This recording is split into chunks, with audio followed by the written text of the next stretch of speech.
There comes a moment when one realizes that those welcomed into their life regard them merely as a convenience. I found myself in my own bedroom, a space I have inhabited for 37 years, when my daughter in law informed me that I needed to relocate to the basement. She was not making a request, she was issuing a directive. My name is Vivian Hartford, and this is the account of how I transitioned from being perceived as a burden in my own home to reclaiming all that I had built. However, I am getting ahead of myself. Before we delve deeper, I invite you to share the city from which you are watching today in the comments. There is comfort in knowing we are all connected, sharing our narratives across this vast country. Let me take you back to that Tuesday afternoon in September at my home in Portland.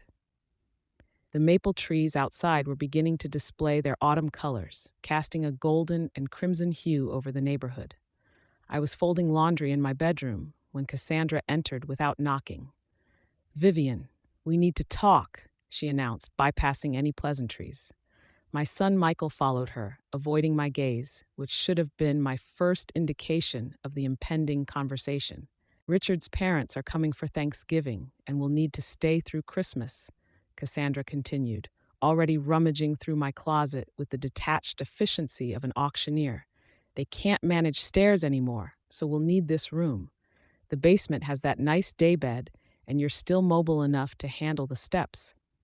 Still mobile enough? I am 68 years old, not ancient. I swim 3 times a week at the community center and volunteer at the library. My social life surpasses that of many individuals half my age. "This is my room," I said quietly, my hands clutching one of my silk blouses. "This is my house." Cassandra's laughter was sharp and dismissive. "Technically, yes, but Michael and I have been covering the utilities and maintenance for 3 years now. We have essentially been supporting you. The least you can do is be flexible when we have actual guests coming." Actual guests, as if I were anything less than that, like a tenant who had overstayed her welcome in the home I purchased with my late husband 42 years ago. Finally, Michael spoke up, his voice weak. "Mom, it's just for a couple of months. Cassandra's parents really can't manage stairs. You understand, right?" I looked at my son, my only child, the boy I raised alone after his father's passing when he was 12. The young man I had supported through college by working double shifts as a nurse supervisor. The groom whose wedding I financed when he faced temporary financial difficulties. The father who moved into my home 5 years ago after losing his job, promising it would only be until he got back on his feet. I looked at him and saw a stranger. "When do you need me out?" I asked. "This weekend would be ideal," Cassandra replied, already texting on her phone. "Richard's parents are arriving Monday, and I'll need time to redecorate. This wallpaper is so outdated." The wallpaper had been chosen by my husband, and we had hung it together during a rare weekend off, laughing as we got more paste on ourselves than on the walls. I spent that evening packing my belongings into boxes and suitcases, 42 years of memories compressed. My wedding photo with James, the baby book documenting Michael's first steps and words, the nursing award I received after 35 years of service, all relegated to the basement like forgotten storage. The basement was not terrible, I'll concede that. Michael had finished it years ago, before Cassandra and before his priorities shifted. It had decent carpet, adequate lighting, and yes, a daybed against the far wall. However, it smelled of mildew and old cardboard, and the single small window offered only a view of feet passing by on the sidewalk.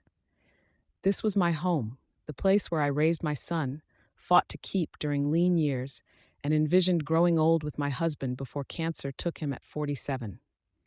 On Saturday morning, Michael helped me carry boxes down the narrow stairs, but he wouldn't meet my eyes. Cassandra supervised from the top step, offering suggestions about space optimization. Once we finished, she immediately headed to what had been my bedroom, scheduling painters over the phone. "Mom," Michael began, pausing at the basement door. "I'm sorry it has to be this way, but..." "But what?" I interrupted, finally finding my voice. "But your wife's comfort matters more than your mother's dignity? But I should be grateful you're allowing me to stay in my own house? That's not fair. We've been helping you financially." Helping me? The laugh that escaped my throat surprised even me. "Michael, Do you have any idea what this house is worth? What my retirement accounts hold? What arrangements I've made?" He looked genuinely puzzled. Of course he did. He had never asked. He had simply assumed that his aging mother needed rescuing and management, that I should be shuffled aside when it was convenient. "You never talk about money," he said defensively. "You never asked," I replied. "You just assumed. You assumed I was a burden. You assumed this house was somehow yours to reorganize. You assumed wrong." I closed the basement door before he could respond. My hands were shaking, not from weakness, but from rage. Pure, clarifying rage. That night, alone in the basement with my boxes, I made myself a cup of tea and did something I hadn't done in years. I opened my safe deposit box records, reviewed my investment portfolio, and examined the property deeds I had kept locked away since James died. Most people saw me simply as Vivian Hartford, a retired nurse, widow, and grandmother to Michael and Cassandra's 2 children. But I was also Vivian Hartford, daughter of a shrewd real estate investor who taught me everything he knew.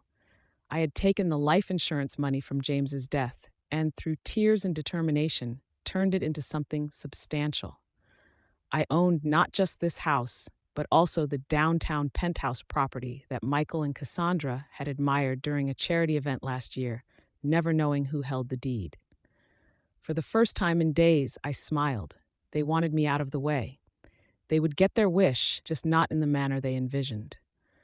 On Sunday afternoon, I drove to the Cascade Tower downtown, 23 stories of glass and steel overlooking the Willamette River. James and I purchased the penthouse unit as an investment 30 years ago when the building was first constructed. We had planned to retire there someday to simplify our lives and enjoy the city views. After his death, I couldn't bear to sell it. Instead, I kept it, renting it out to carefully vetted tenants, using the income to supplement my retirement and, ironically, to assist Michael during his financial crises. The current tenant's lease had expired last month, and I had been interviewing new prospects. But as I rode the elevator to the 23rd floor, a different plan crystallized. The penthouse was exactly as I remembered: floor-to-ceiling windows framing Mount Hood in the distance, gleaming hardwood floors, a chef's kitchen with marble countertops, 2 bedrooms, 2.5 baths, and a wraparound balcony that captured both sunrise and sunset. Nearly 2,000 square feet of luxury that I owned outright. I walked through each room slowly, my footsteps echoing in the empty space. In the master bedroom, I stood at the window and looked down at the city below. Somewhere out there was my house, my original house, where I was currently relegated to the basement while my son and daughter-in-law played Lord and Lady of the Manor. The irony was exquisite. Just last Christmas at the charity gala, where Michael worked as an accountant for one of the sponsors, Cassandra had dragged us all to view this very building. She had pressed her face against the lobby windows like a child at a candy store, going on and on about how someday they would own a place like this, how it represented real success. Michael had laughed it off, saying they were years away from that level. Cassandra had pouted, shooting me a look that suggested I was somehow part of what held them back. If only they knew. If only they had bothered to ask about my life, my finances, my plans. But they had never been interested in who I was beyond being a mother and grandmother, the supporting character in their life story, useful for babysitting and convenient to blame for their shortcomings. I pulled out my phone and called my property manager, Gerald Chen. We had worked together for 15 years, and I trusted him implicitly. "Gerald, it's Vivian Hartford, the Cascade Tower penthouse. I'm taking it off the rental market. I will be moving in myself." There was a pause. "Is everything all right, Mrs. Hartford?"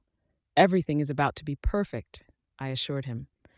"I'll need the utilities transferred to my name by tomorrow, and I'll need recommendations for movers who can work quickly and discreetly." "Of course. When are you thinking?" "This week, Wednesday at the latest." Another pause. "That's quite sudden. Gerald, I'm 68 years old and have been sleeping in a basement for the last 2 nights. Sudden is exactly what's called for," he chuckled. "Understood. I'll send you a list of movers within the hour. And Mrs. Hartford, welcome home." Welcome home. Yes, this would be home now, my real home, the one I had earned, the one I had paid for, the one that no ungrateful child could take from me.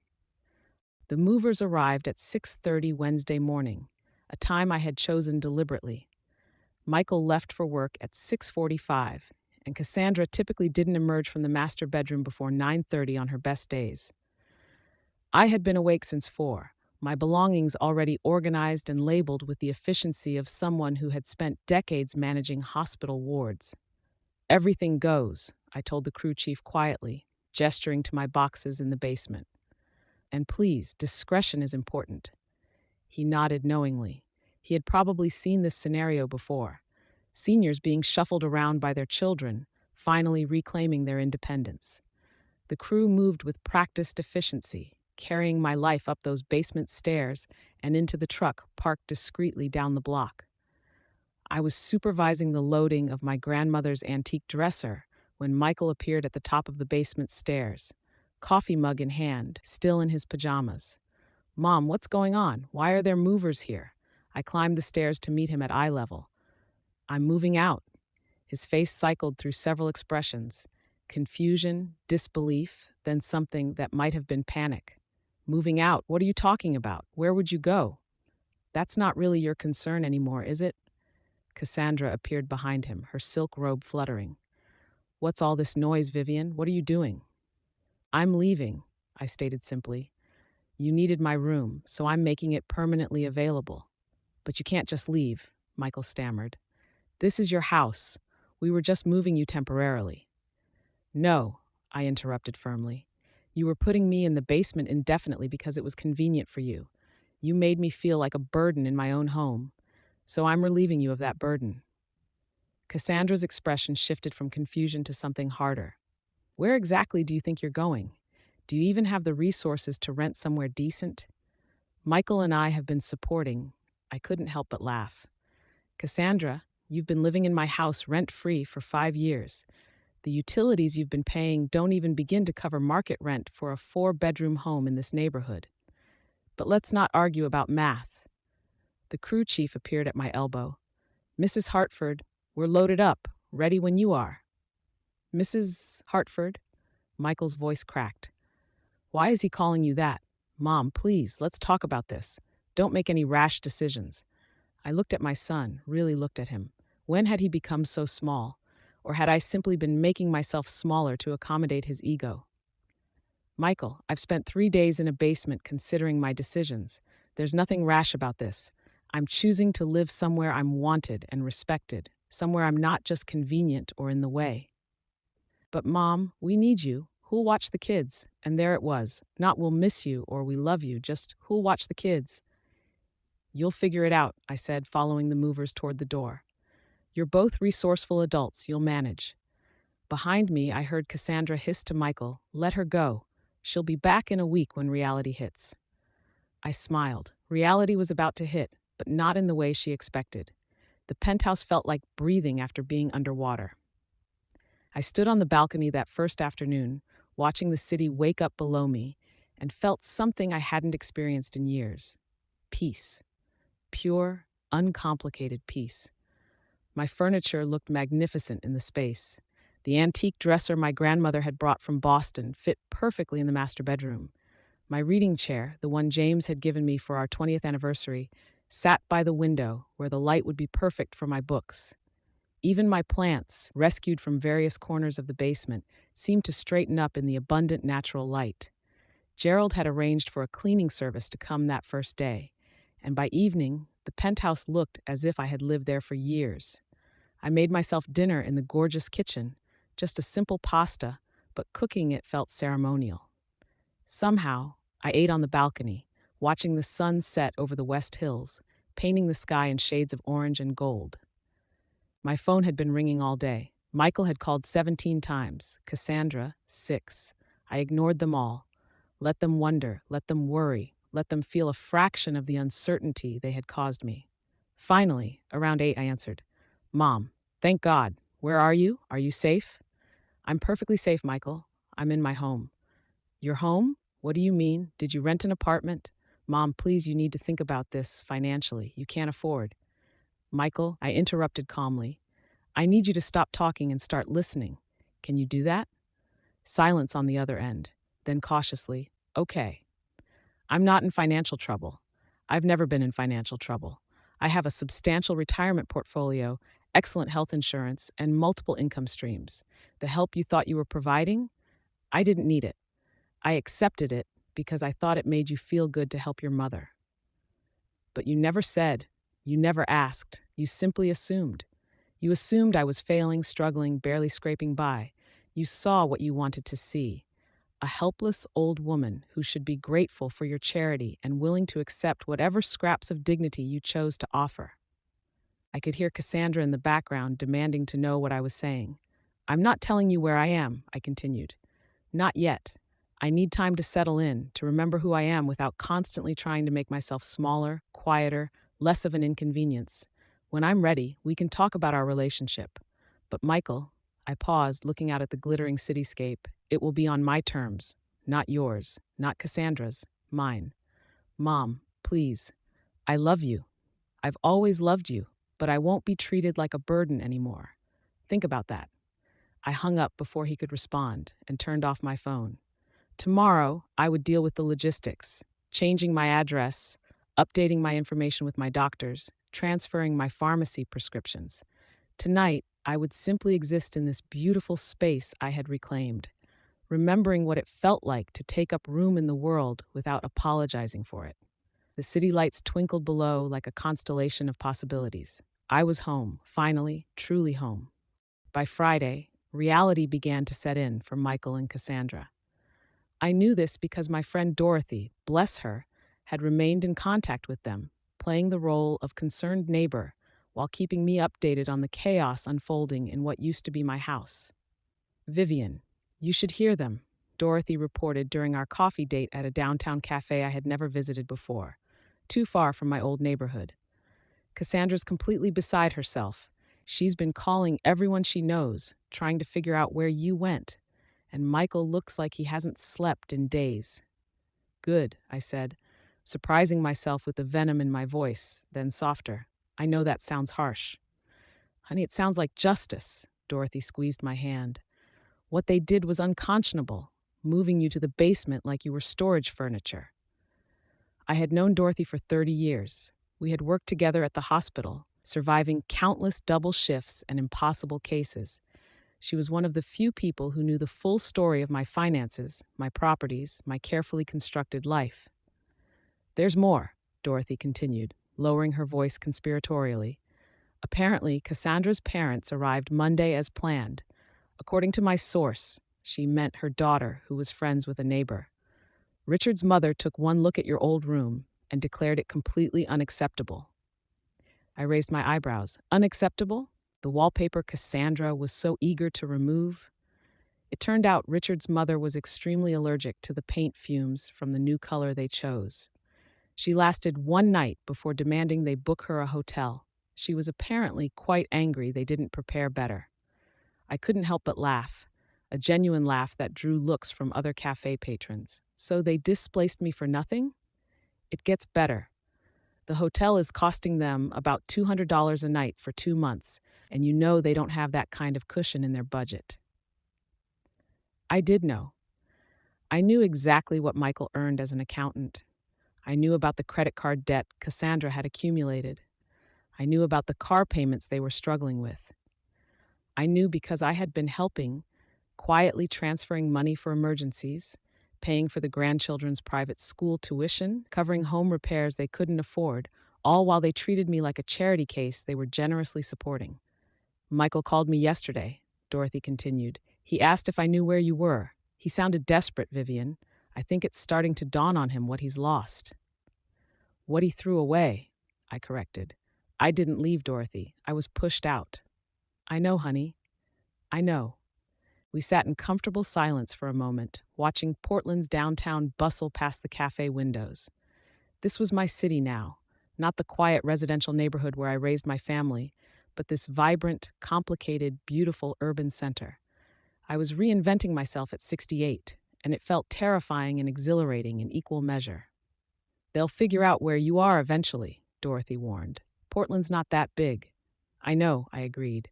But by then, I'll be ready for them. By then, they'll understand exactly what they've lost. If you have been following along and wish to see how this unfolds, please consider subscribing. Stories like mine need to be heard. Stories of women who refuse to be diminished, who reclaim their power, regardless of age. The confrontation came 3 weeks later on a Tuesday afternoon. I should have expected it, really. Michael had always been persistent when he wanted something, even as a child. I was in my building's lobby collecting a package from the concierge when I heard my name being called. Michael stood at the entrance looking haggard. Cassandra was with him, her face a mask of barely controlled fury. "We need to talk," Michael said, approaching me. "Now." The concierge, Thomas, glanced at me questioningly. I gave him a subtle nod. It was fine. This confrontation was inevitable. "How did you find me?" I asked calmly, making no move to invite them upstairs. "It took weeks of searching," Cassandra spat. "Do you have any idea what you've put us through? Just disappearing like that. No consideration for how worried we've been." "Worried about me or worried about your situation?" I asked. Michael flinched. "Mom, please can we go somewhere private? We need to discuss things." "Discuss what exactly?" "Your living situation." He gestured vaguely at the building around us. "This place, Mom, whatever you're paying in rent here, it's not sustainable. We've done the math." "On your finances without asking me?" "Someone needs to be realistic," Cassandra interjected. "You're not thinking clearly. Moving out like that, burning bridges with your family, draining your savings on some luxury apartment." "Who told you this was a rental?" I asked. They both blinked at me.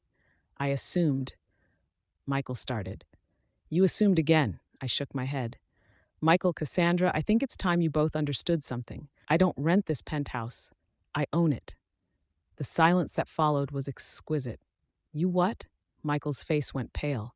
"I own it, have owned it for 30 years.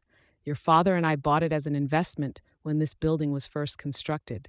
I've been renting it out since he died, using the income to supplement my retirement." I paused, letting that sink in. "Income I've been using partially to help you both. Actually, those emergency funds you've needed over the years, many of them came from this property." Cassandra's mouth opened and closed like a fish. "That's impossible. You're a retired nurse. You couldn't possibly—" "I couldn't possibly what? Be financially savvy? Make smart investments? Have a life and assets beyond what you bothered to notice?" My voice remained level, but still ran through it. "You assumed I was barely getting by because that fit your narrative. It made you feel noble, taking me in, helping me. It never occurred to you to actually ask about my situation. Mom, if you had this much money, why were you living in our house?" Michael's voice cracked. "Why did you let us think—" "Your house," I interrupted sharply. "Michael, whose name is on the deed of that house?" His face went from pale to gray. "Yours, but I thought eventually—" "You said we could stay while you got back on your feet, 5 years ago. Your feet seem permanently planted now." We moved to a coffee shop down the block. Neutral ground, public enough to prevent a complete scene. Michael and Cassandra sat across from me, their faces cycling through shock, disbelief, and dawning horror as the full picture emerged. "Let me lay this out clearly," I said, stirring my coffee with deliberate calm. "The house you've been living in, rent-free for 5 years, is worth approximately $800,000 in today's market. The utilities and maintenance you've been paying amount to about $500 a month. Market rent for a house that size in that neighborhood would be approximately $3,000 per month." Michael's jaw clenched. "We didn't know you were keeping track." "Of course you didn't know. You never asked. You never wondered. You just assumed dear old Mom was so grateful for your help that she wouldn't dare question the arrangement." I pulled out my phone and opened my banking app. "This penthouse is worth approximately $1.22 million, paid off, no mortgage. This is not my only property, by the way." Cassandra's eyes widened. "What?" "I own a small rental property near Reed College, 3 units fully occupied. I own commercial space in the Pearl District, leased to a boutique that pays handsomely. I have a diversified investment portfolio that my father helped me set up 40 years ago and that I've managed carefully since. My retirement isn't just a nursing pension, it's the result of decades of smart financial planning." "Then why?" Michael's voice was barely a whisper. "Why did you live so simply?" "Because I didn't want money to define my relationships. I wanted to know my son loved me for who I was, not what I had. I wanted to spend time with my grandchildren because you wanted me there, not because I was a convenient free babysitter. I wanted to be treated with respect and dignity because I'd earned it through being a good mother and grandmother, not because I held the purse strings. Tears rolled down Michael's face now. Mom, I'm so sorry. I didn't mean. You didn't mean to treat me like a burden? You didn't mean to exile me to the basement in my own house? You didn't mean to dismiss my feelings, my dignity, my right to comfort in the home I built? My voice cracked despite my attempts at control.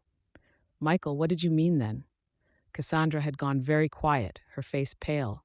She was, I realized, doing calculations in her head, figuring out exactly how much they had lost. What happens now? Michael asked finally. With the house? That depends, I said, on whether you're asking because you care about me or because you're worried about losing your free ride. That's not fair. Fair? I set my coffee down carefully. Let me tell you about fair, Michael. Fair would have been asking me what I wanted before deciding to move me to the basement. Fair would have been considering my feelings before treating me like furniture to be rearranged. Fair would have been respecting me enough to have an honest conversation about finances, expectations, and our living arrangement. We want to make this right, Michael said desperately. Please, Mom, tell us how to make this right. I looked at my son, really looked at him for the first time since this began. I saw the boy who had held my hand at his father's funeral, trying to be brave. I saw the young man who had called me first when he got accepted to college, his voice bright with excitement. I saw the father who had wept with joy when his first child was born. But I also saw the man who had let his wife dictate how his mother should be treated, who had stood by while I was relegated to the basement, who had prioritized appearances and comfort over love and respect. Here's what's going to happen, I said finally. You and Cassandra have 60 days to find new accommodations. I'm putting the house on the market. Cassandra gasped. You can't. I absolutely can. It's my house. It's always been my house. The only reason I haven't sold it before now is that I thought we were building something as a family. I was wrong. Mom, please, we have the kids to think about, their schools, their friends. You should have thought about that before treating their grandmother like an inconvenience. I kept my voice steady. 60 days is generous. It gives you time to find something suitable and gives me time to prepare the house for sale. I've already spoken to a real estate agent. This was partially true. I had made preliminary calls at least. What about our relationship? Michael asked, his voice breaking. What about the grandkids? Are you just cutting us out of your life? And there it was, the question I had been wrestling with for 3 weeks, alone in my beautiful penthouse, watching the city lights and wondering if I was doing the right thing. I don't want to cut you out, I admitted, my own voice softening. Michael, you're my son. Those children are my grandchildren. I love you all. But love doesn't mean accepting mistreatment. It doesn't mean making myself small so you can feel big. It doesn't mean pretending everything is fine when it's not. So what do you want? Cassandra asked, her voice tight. I want honesty. I want respect. I want to be treated like a person with agency and dignity, not like a problem to be managed. I leaned forward, and I want an apology that means something. Not, I'm sorry you're upset, but I'm sorry I hurt you. I was wrong. Michael was crying openly now. I was wrong. God, Mom, I was so wrong. I got comfortable in that house, in that life, and I stopped seeing you as a person with needs and feelings. I just saw you as Mom, always there, always supportive, never needing anything herself. That's the thing about mothers, I said quietly. We spend so long being what everyone needs that people forget we need things too. We need respect. We need consideration. We need to know we matter beyond what we can provide. Cassandra was silent, her face unreadable. Finally, she spoke. I've been horrible to you. I treated you like you were in the way, like the house was ours, and you were just there on our generosity. She swallowed hard. I'm ashamed of myself. It wasn't enough. Not yet. But it was a start. 3 months later, I stood in my penthouse, coffee in hand, watching the sunrise paint Mount Hood in shades of pink and gold. The house had sold quickly, above asking price. Michael and Cassandra had found a 3-bedroom rental in Beaverton, closer to their kids' schools and firmly within their actual budget. We were rebuilding slowly and carefully. Michael came by every Sunday morning now, just the two of us, for coffee on my balcony. We talked about real things: his struggles with work, his fears about money, his realization that he had been living beyond his means and expecting me to be the safety net. He was in therapy now, working through his relationship with both money and masculinity, unpacking why he had needed to feel like the provider even when he wasn't. Cassandra's apology had taken longer and had been harder. She had grown up poor, she finally admitted, and the house, my house, had represented a security she had never had. Taking control of it, of me, had been her way of feeling powerful. It didn't excuse her behavior, but it helped me understand it. The grandchildren visited every other Wednesday after school. I'd pick them up, and we'd bake cookies or work on art projects. I'd tell them stories about their grandfather, about their father as a boy, about the strength it takes to set boundaries, even with people you love. Dorothy had been right all those weeks ago in the cafe. This was justice. Not the vengeful kind that burns everything down, but the kind that rebuilds on a foundation of honesty and respect. I had used part of the house sale proceeds to set up education trusts for my grandchildren, funds they would access for college, fully protected, no strings attached. Michael and Cassandra would never control those funds, but they would know their children were cared for. The rest I'd invested, diversified, and secured for my own future. Because here's what I'd learned, what I want everyone listening to understand. You can love someone completely and still refuse to let them diminish you. You can be generous without being a doormat. You can be a mother, a grandmother, a helper, and still maintain your dignity, your agency, your sense of self. My father once told me that real wealth isn't about the money you have. It's about the choices that money allows you to make. For years, I had made the choice to prioritize my son's comfort over my own. That wasn't wrong exactly, but it had become unbalanced and unsustainable. Now, at 68, I was learning to take up space again, to live in the light instead of the basement, both literally and figuratively, to remember that I had built something meaningful, not just for others, but for myself. The city hummed below me, full of other people's stories, other people's reckonings and revelations. I was just one woman in one penthouse. But my story mattered. Your story matters. The moment you decide you deserve better, that's when everything changes. I had been told to move into the basement. Instead, I had moved into the life I had always deserved. And that ultimately was the best revenge of all. Please subscribe to my channel. See you in the next video with love and respect.